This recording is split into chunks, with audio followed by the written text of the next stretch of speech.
Hi guys, welcome to our new home. We've had a number of requests to give a guided tour of our new home, and we felt that now is the time. We've been putting it off because we're still struggling to get everything where we would like to get it, and it's not there yet. But Sandra's given the okay, so we can actually have a look around. Welcome to our new home on water. Not so bad. I'm going to do the outside. Sandra will do the filming and I will do the outside, and then I will take over the filming and Sandra will give you a tour of the inside. To start with, this is a standard Robertson & Kane Leopard 44 catamaran built for the charter market. By that it means it's 4 bedrooms with 4 ensuite bathrooms. Having said that, don't think these are great big bathrooms where you can swing a cat and so on. You cannot even swing a cat, there's no chance.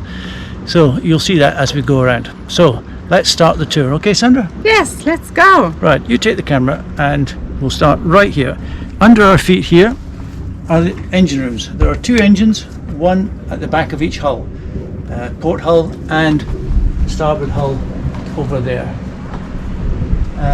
They are 39 horsepower Yanmar diesel engines, quite economical, driving 2-speed propellers. Sorry, two blade propellers. I had hoped to get folding propellers for them, which reduces the drag when you're sailing, but unfortunately they were £7,000 each plus installation, and that really was too much. So let's go up, continue. In here, behind our sign, not so bad, is our emergency life raft. It's in there. I'm not going to lift it up, but it is in there. This rocks the other way, partly for access there, but also on a nice evening you can sit here and watch where you've been.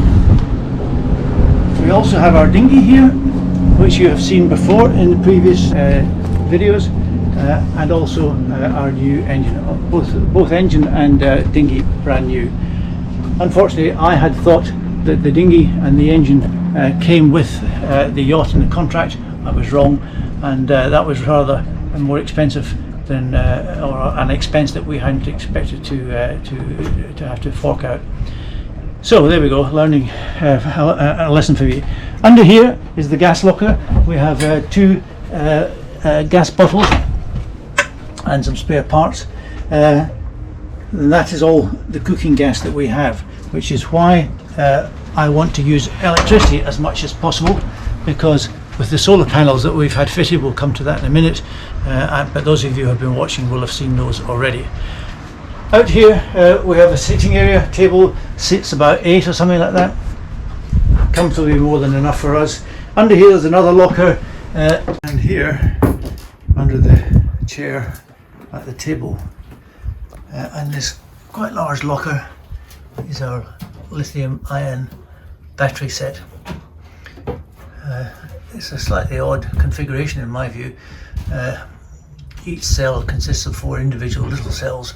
So there's 1, 2, 3, 4, and that becomes one cell. That's another cell, and then another cell, and another cell. So there are 4 cells, each with 4 little cells, so 16 batteries in all. But nonetheless, it's a lot of power in there, and a lot of money as well.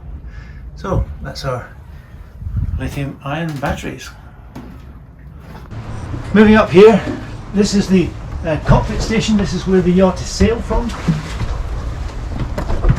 and these are our instruments. We have what's called a chart plotter, which shows our position all the time, and the various instruments: depth, speed, the wind speed, and this one here is a multi-indicator. It's the autopilot control, but it also gives multi-indications of our heading, the wind speed, the relative wind speed, or direction, sorry, and these are customizable, as are these boxes here. You can change these as you wish to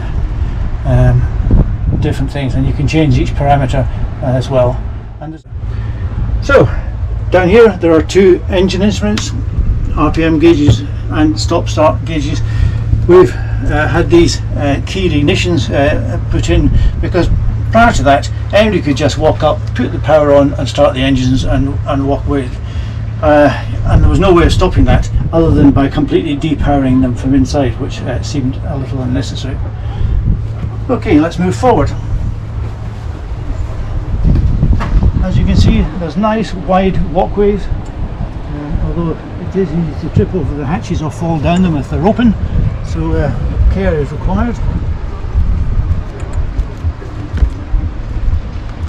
And up the front we have on both sides these nice pulpit chairs, which is a nice place to sit if it's not wet and watch the world go by when you're sailing. I like to sit here like this and just enjoy the view when we're sailing. It is a lovely, lovely view, and it's not a bad place to sit and have a cocktail of an evening either as the sun goes down. In the front here we've got the trampoline, which is really just a little lying down and resting area. You can use this for sunbathing or partying or whatever, it's up to you. 2 large lockers in here. This one, under this white cover here, has our generator. The generator provides electricity for us, so that if the batteries are getting low, you can run the generator and recharge the batteries, which we did this morning actually, because the solar is not quite enough. I haven't got enough solar to keep the batteries charged up. At the back there are 2 water tanks, one here and one in the other locker, and also in the front of that one there is another water tank, which is one of the modifications that Sunsail do to the yachts, and that gives us 1,000 litres of water, of fresh drinking water.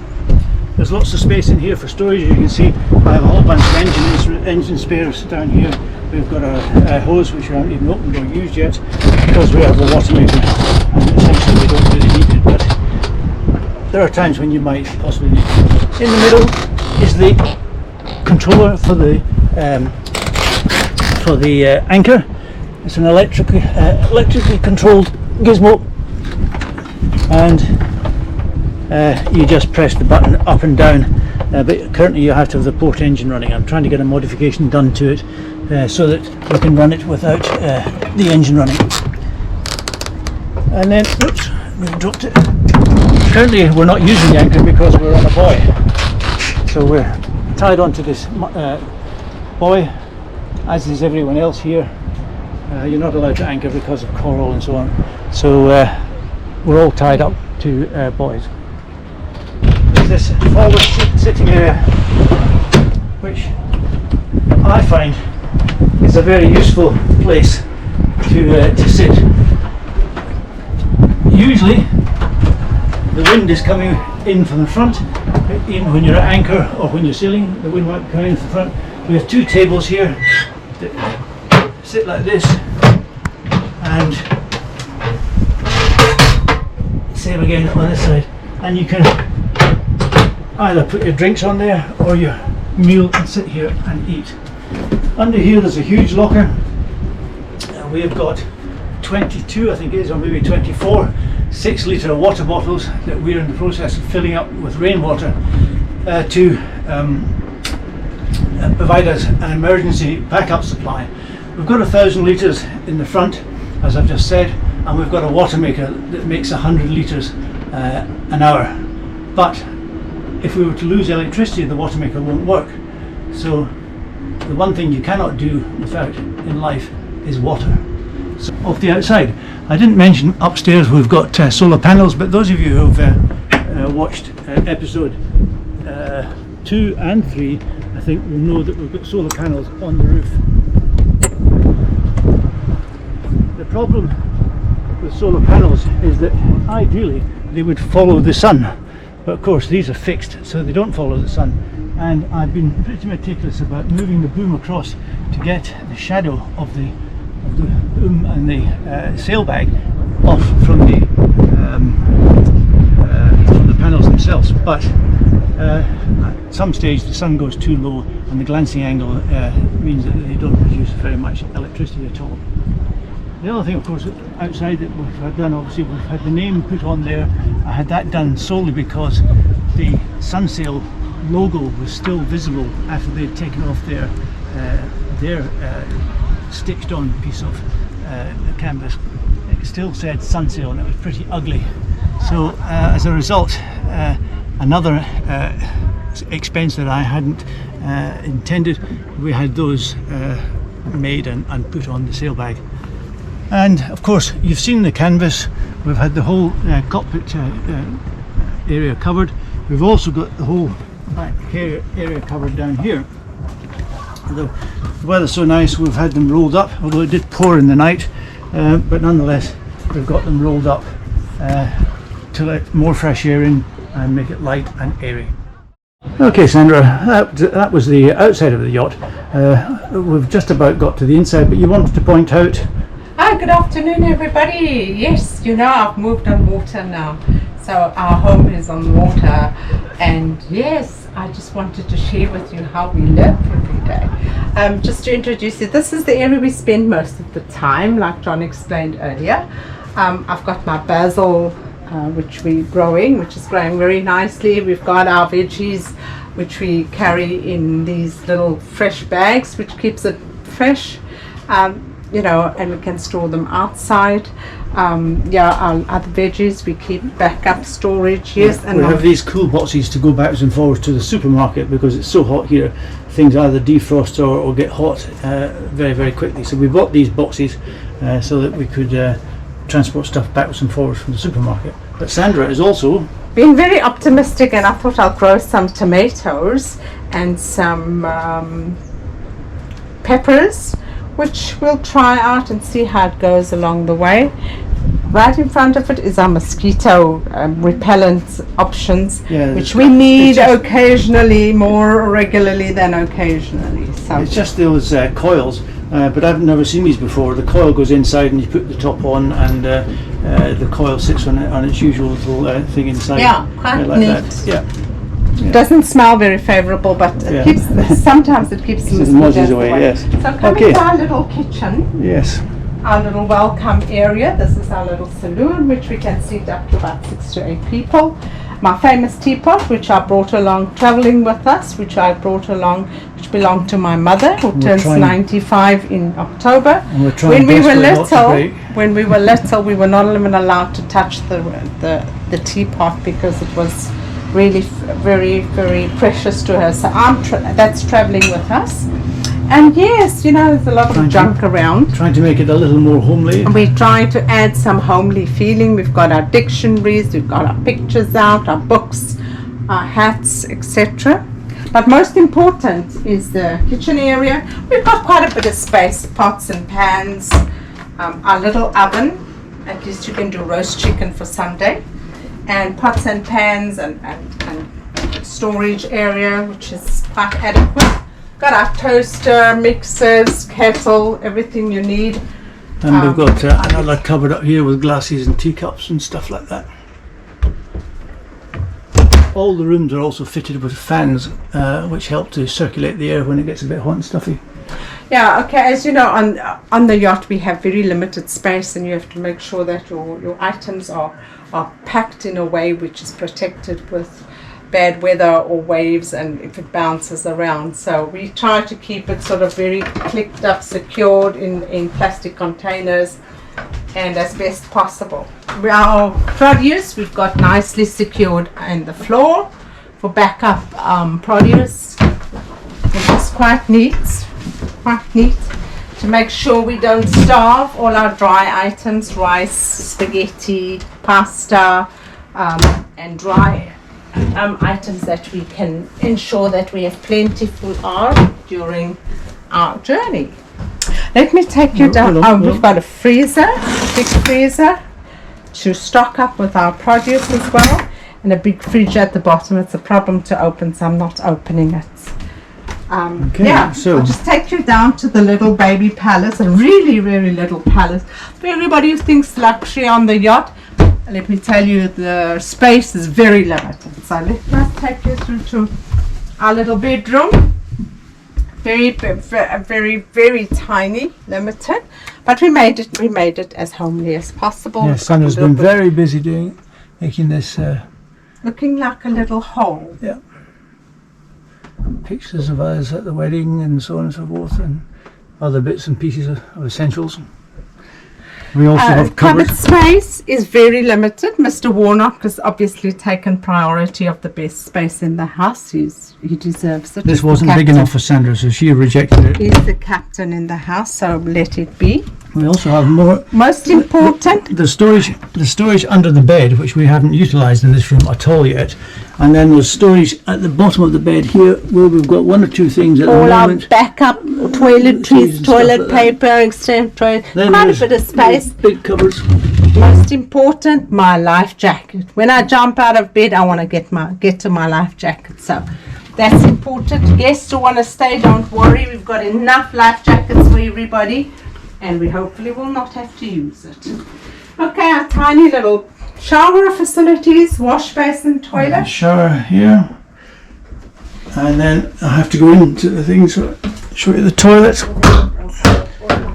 and a toilet as well, with our brand new toilet seats, which was the first job that Sandra and I did on the yacht ourselves.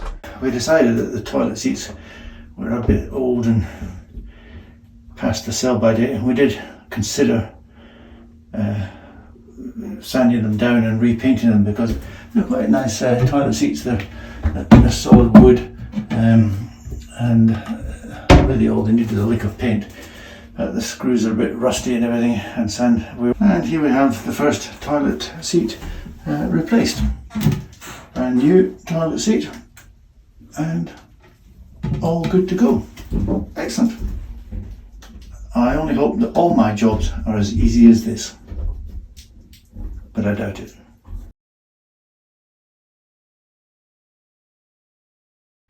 Very small, and in fact it's a bit of a pity they didn't just make one shower room, bathroom shower room per hull instead of two, and that way we would have had a decent sized shower room instead of two. Yeah, exactly so John the same. has his, I have my own. You stay out of my place, I have my privacy. Yes. This is my shower room. You see it's neat and tidy.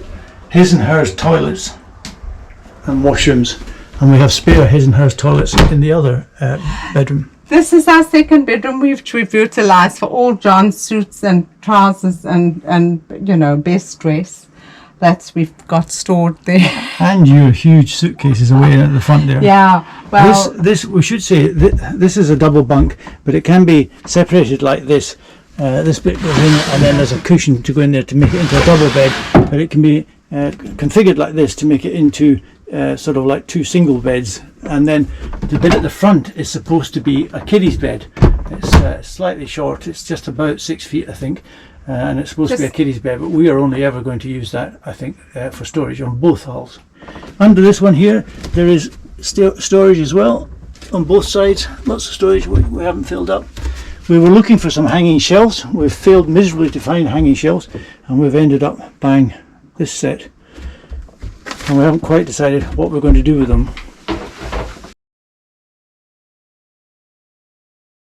Okay, so we're looking for Sandra's snorkel, and the problem with a lot of the storage that we have is that it's not really very accessible.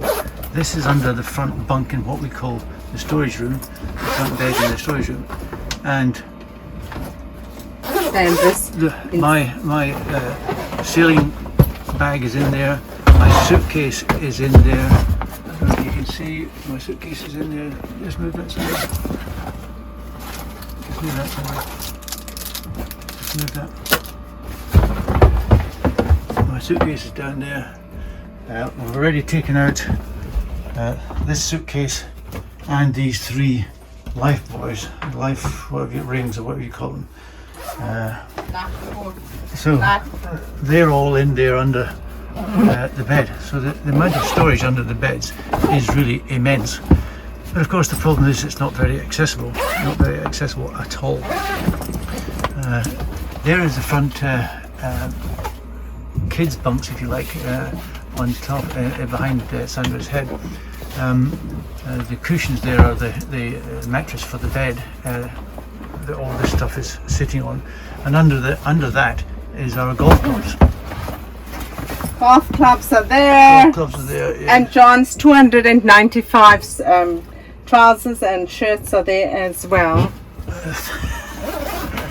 So We have a lot of storage space, but as I say, it's not terribly accessible, so you really need to organise the stuff in the order that you require. Yes.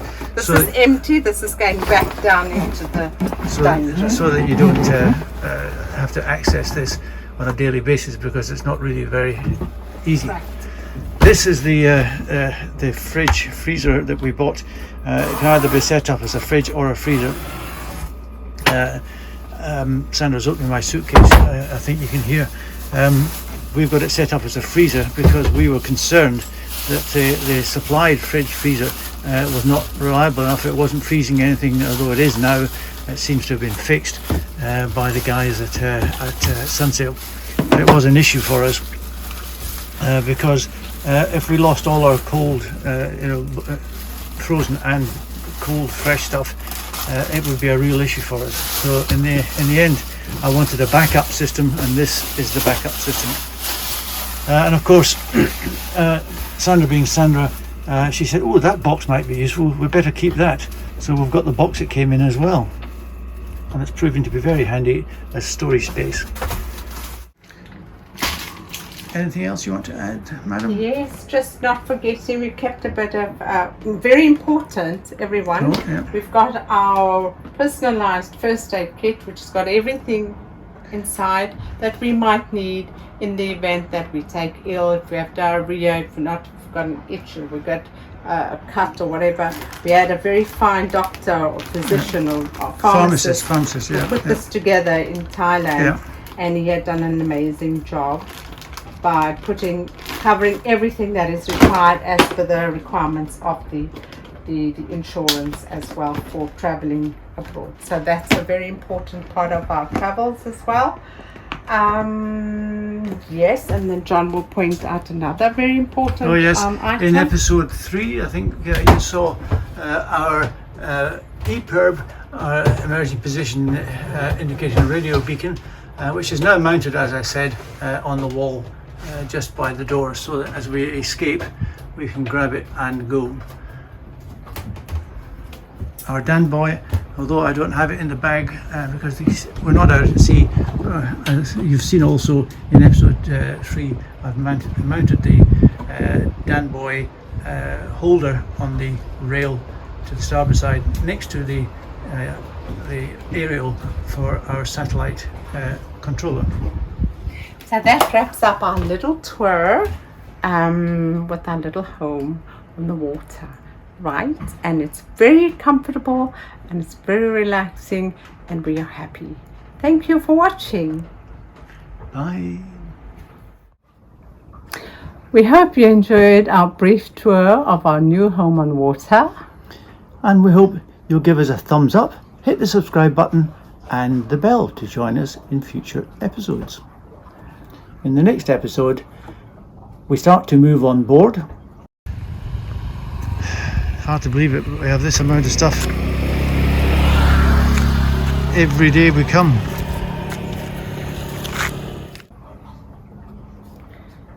John has to go up the mast.